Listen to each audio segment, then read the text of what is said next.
chilling tales for dark nights.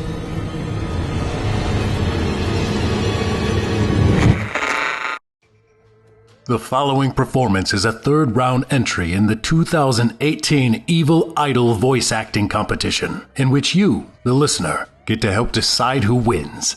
I'm Jonathan West, winner of the 2017 Evil Idol competition, and I'll be your host as all of us help decide who will be crowned the next monarch of the macabre.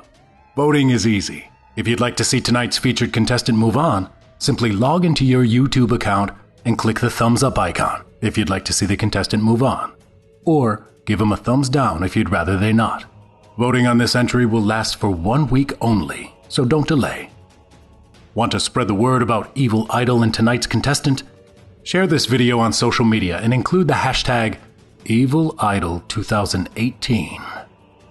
For myself and the creative team behind Chilling Tales for Dark Nights, good luck to all of our contestants, and thank you, listener, for helping us to coronate this year's Tyrant of Terror.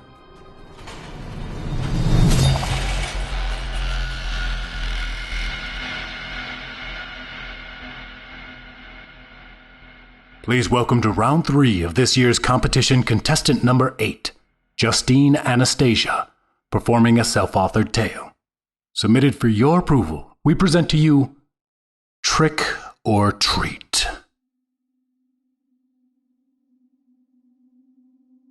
No, I'm going to stay in. It's been a long day, and the most I intend to do tonight is hand out candy. Lame. Look, just for once, ignore your spinster instincts and come to Jackson's. We'll get sloppy drunk and play strip twister. Sounds like a blast. I already have our costumes picked out. Oh, this I have to hear. What's the costume? Hipster scarecrows. Yeah, no. Josh will be there. See, only in your mind would it sound appealing to make an ass out of myself in front of a guy I like. The trick is to get so wasted you don't remember the embarrassing parts. Uh-huh. Also, it's Wednesday. Nina, I swear you're the youngest granny I know. I appreciate the invite, genuinely, but I'm just not up for that kind of action tonight. I have a date with Michael Myers and 80 or 90 Twix bars. Sexy. All right, well, if you change your mind, text me. You'll be the first to know, promise. And send me some pictures of Naked Twister. You got it, Granny. I hung up the phone relieved. All things considered, I got off pretty easy. Allie could be tenacious. Normally I loved going out for Halloween, no matter what day of the week it was. But what I said was the truth. It had already been a rough week, and I was looking forward to a relaxing night of too much candy, Jamie Lee Curtis, and maybe one spiked apple cider. Halfway through washing some spinach for dinner, the doorbell rang for the first time. A chorus of "Trick or Treat" erupted when I opened the front door. 2 little boys and their dad dressed in a group costume. Buzz, Woody, and Andy. Really cute. I let them take 3 each. Quite a few came by after that. A princess, a Pikachu, lots of Spider-Man, a mini Beetlejuice, a witch. As it got later and darker, the trick-or-treaters got older. The costumes changed. There were a lot of masks. Creepy ones. Thankfully, these were usually paired with a sexy version of something. Sinister burlap mask with black eye holes was accompanied by a sexy skeleton. Ghostface walked up hand in hand with a sexy pirate. By 11 o'clock, I was on Halloween 4, had gone through a disconcerting amount of candy, and hadn't moved for almost an hour.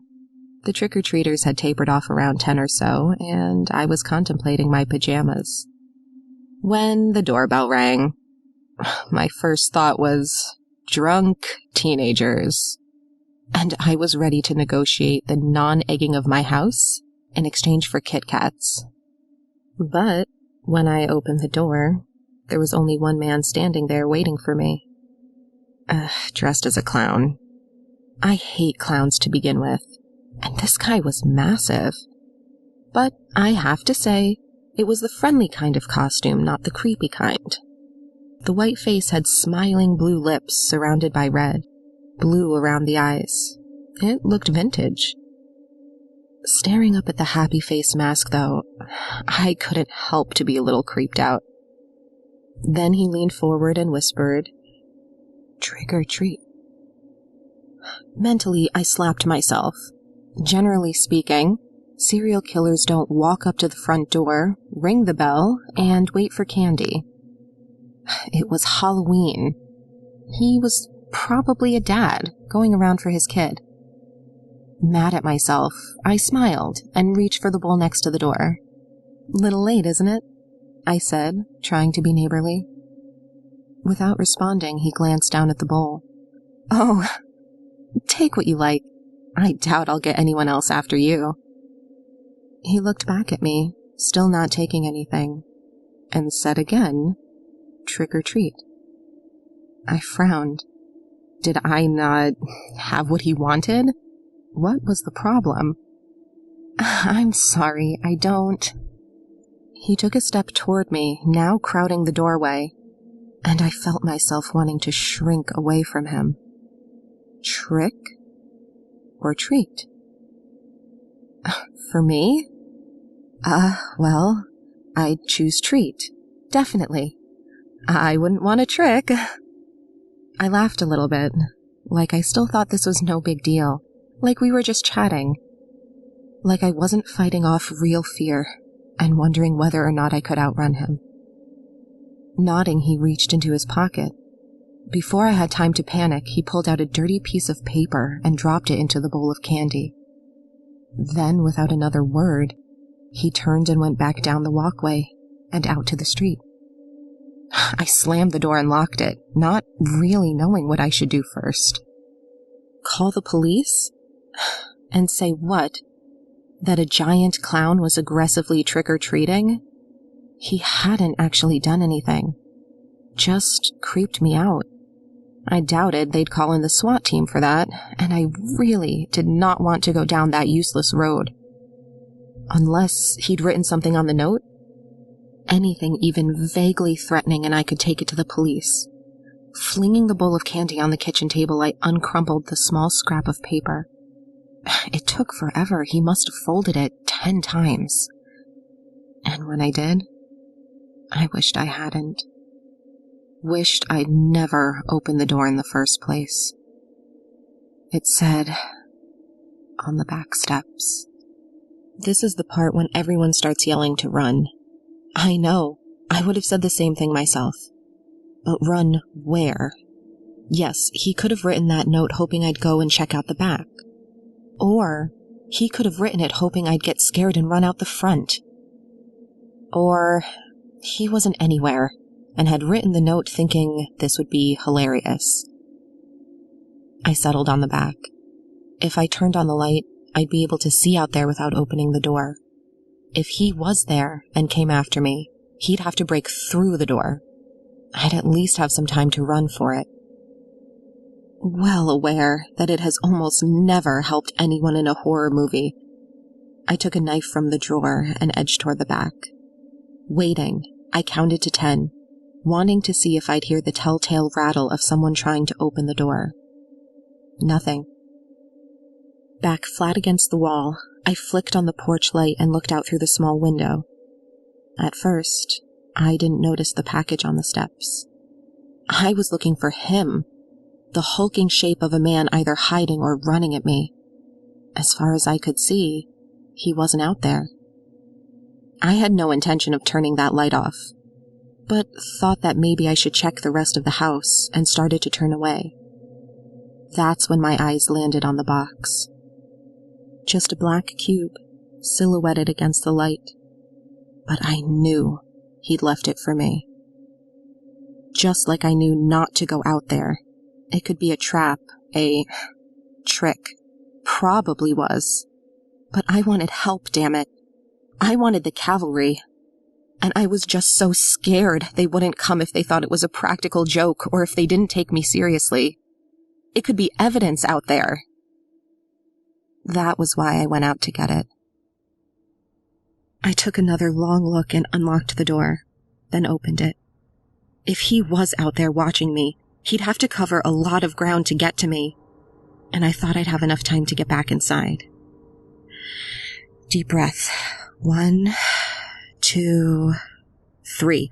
I sprinted the handful of steps to the package and grabbed it, careful not to overshoot and go tumbling down the stairs. Before I took another breath, I was back in the house, door locked behind me, gasping for air like I'd just run a marathon.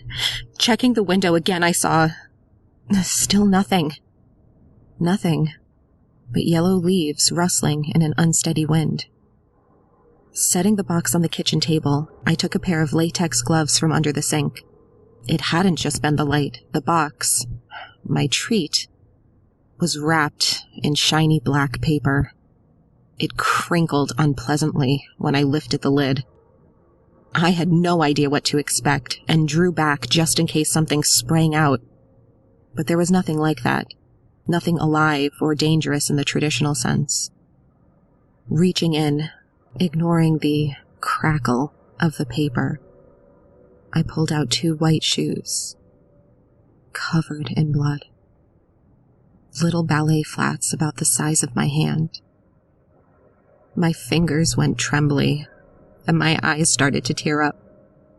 I wanted to believe, more than anything, that it was fake blood. That all of this was someone's sick idea of a Halloween prank. But there's no mistaking the smell of real blood. A lot of it had dried, but there were still spots of dark, sticky red. I stood there too long looking at them, unable to break out of that horrified paralysis. The police. No question now. Where the hell did I leave my phone? It had to be back in the living room. On the other side of the house. Of course. Ripping off the gloves, I made myself move. If I didn't, I'd be cowering in my brightly lit kitchen until noon tomorrow. All I had to do was get there, grab my phone, and call 911. I took the knife just in case. Everything was going to be fine. I screamed when the doorbell rang. Gripping the handle of the knife, I looked out through the peephole. I couldn't see anyone. Standing there, holding my breath, I waited for the doorknob to turn, for a fist to start pounding against the panels. Instead, a small voice said, "Hello? Is anyone there?" What the hell? I listened, not sure what was going on, not sure if I was quite possibly losing my mind. "Can you help me, please?" The little voice sounded choked up, like it was trying very hard not to cry. "I'm lost, and I can't find my way home." If a little kid was out there, they had to get in the house, right now. I opened the door to find a little girl, 8 or 9 years old, dressed in a bloody ghost costume. White face paint, dramatic black shadow around the eyes, white gloves, and a cut-up sheet that hung to the ground. She blinked up at me and said, "Please help me." I wanted to ask her a million questions. How long had she been out there? Where were her parents? But I was scared. My eyes jumped from shadow to shadow, trying to see if any were moving in a way they shouldn't be. "I'll help you get home, don't worry. But you have to come inside right now. We'll call your parents." She looked past me into the house and shook her head. Panic and frustration crowded in on me. All I wanted to do was grab her and drag her into the house. But that wasn't fair, and probably wouldn't speed things up. Maybe if we could just get to my car. "Okay, I understand. Let me just get my phone and we can both—" "No!" She looked past me again into the house. "He's waiting for you. Listening for you to go into that room. You have to come with me right now." Before I could respond, I heard fast, heavy footsteps behind me. coming up the basement stairs. The girl's eyes widened. Run! I ran. Leaving the front door open behind me, I sprinted after the girl. The knife in my hand felt like a toy, and I almost threw it away. Just once, I turned and looked behind me and saw the clown crashing through the doorway. The girl was already ahead of me. I could barely see flashes of white in the darkness, and sped up, not wanting to lose her. Not daring to stop or even slow down, I screamed to the houses we ran by to call the police, call for help. We cut through yard after yard until we were racing down a street I didn't recognize. Even though I ran faster than I ever had before in my life, the clown was still right behind us, and he was catching up. Ducking under a low-hanging branch, I realized I'd lost the girl. Ready to take off in whichever direction looked most promising, I stopped when I heard her voice. In here! I turned and saw her peeking out of the front door to a house. I ran to her and tried to lock the door behind us, but the deadbolt wouldn't turn. I gave up and rushed to the back door. It was blocked. Twisting the knob with both hands, I threw myself against the panels. Come on! It wouldn't budge. I had no idea where the girl had gone, but I knew I was almost out of time. I could feel it, the same way you can feel a headache coming on, that sense of pressure building. Back to the front of the house, I started up the stairs. I'd only made it to the fourth one by the time the door flew open. Without turning around, I tore up the rest of the stairs and threw myself behind the first door I came to and slammed it shut behind me. A bathroom. There was a window by the shower, and I raced over, ready to break the glass if I had to, and saw it was a sheer drop to the driveway. Damn it! Maybe if I tried using the shower curtain as a rope. The door was kicked open with such force that the wood splintered. The clown stepped in and waved his fingers at me. In the other hand, he held a cleaver. I had no chance at all. He crossed the bathroom in 2 steps, that stupid clown mask grinning down at me. I didn't even scream. Then I heard a small voice yell from the hallway, "Hey! Don't you touch her!" The clown turned and froze, staring at the girl. Without thinking, I lifted the knife I'd taken from my kitchen, the one that felt like a toy, that never helps anyone in the end, and slashed it across his throat. He stumbled back, one hand pressed against the cut. A hot, red spray spurted through his fingers and hit the wall, spattered against my face. He went down, swinging the cleaver, slicing through my arm just below the shoulder, but I didn't even feel it. Face down on the floor, the clown's body shuddered. Heavy boots thudded against the tile. Fingers twitched. I waited until he was still before I moved. For good measure, I knelt and brought the knife down, stabbing it into the back of his neck, and left it there. Stepping over him, I went to the girl and grabbed her, hugging her, probably too tightly. That was such a brave, stupid thing to do. Are you hurt? She shook her head but started to cry a little bit. She said, "You just have to come with me now, okay?" The only place we were going was to a phone to call for help, but I nodded and let her lead me downstairs. "I'm sorry, but I need you to make sure that someone takes care of my mommy and daddy."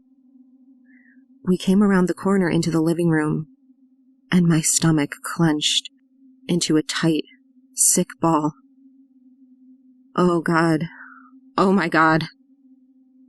2 bodies were sprawled in front of me, covered in blood, parts of them missing. The room started to tilt and go out of focus. We had to leave. I wasn't about to leave that poor girl alone while I fainted. "We're getting out of here. Come with me right now," I said, reaching out for the girl's hand. But she stepped away from me and shook her head no. "I have to go now. I don't want to get left behind." That made me so sad for her.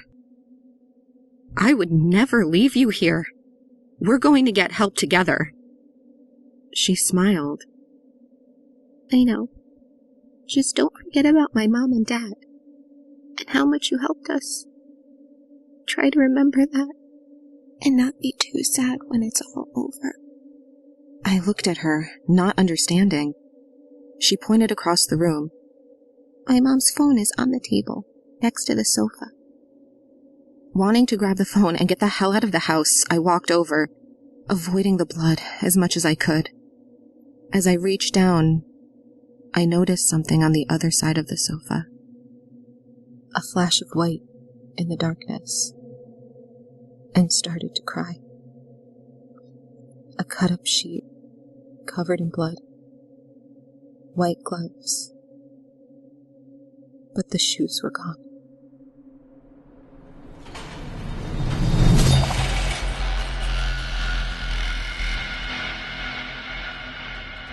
Thanks for listening.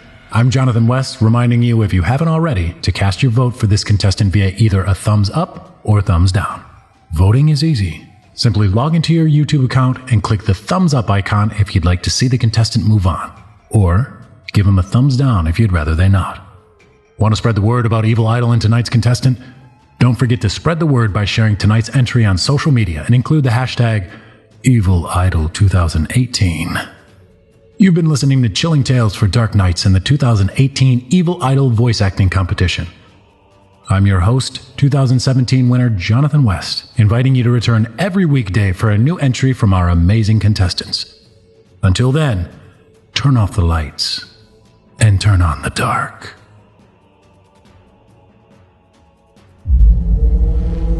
Chilling Tales for Dark Nights.